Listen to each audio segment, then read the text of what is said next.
खमंग खरपूस कोथिंबिरीच्या वड्या आज आपण बनवणार आहोत। तर नमस्कार मंडळी, चला बनवूया कोथिंबिरीच्या खमंग खरपूस अशा वड्या। मिक्सरच्या भांड्यामध्ये 3 मिरच्या घेतलेल्या आहेत, अद्रक लसूण घ्यायचं आहे आणि याला छान असं बारीक करून घ्यायचं आहे। आता कोथिंबीर स्वच्छ धुवून बारीक चिरून घेतलेली आहे। भरपूर अशी कोथिंबीर घेतलेली आहे, त्यामध्ये भरपूर असे तीळ घालायचे आहेत, धणे जिरे पूड, हळद, मीठ घालून घ्यायचं आहे। त्यानंतर वाटून घेतलेले हे जे वाटण आहे हिरवं ते यामध्ये घालून घ्यायचं आहे। बेसन पीठ थोडं थोडं करून घालायचं आहे। याला आता मिक्स करून घेऊया। यामध्ये मी फक्त 2 चमचे पाणी वापरलेलं आहे।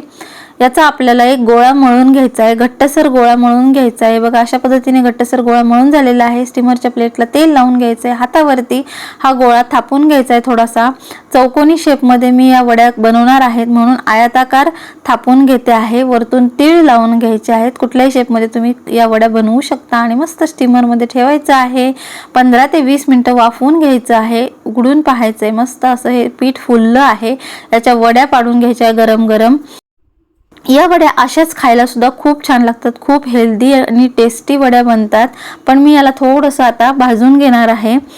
तव्यावरती तेल घालून याला मस्त खरपूस असं भाजून घ्यायचं आहे। एकदम भारी रंग येतो याचा, बघा किती सुंदर दिसतायत। तर खमंग खरपूस वड्या तयार झालेल्या आहेत। तुम्ही सुद्धा बनवा आणि एक लाईक करा।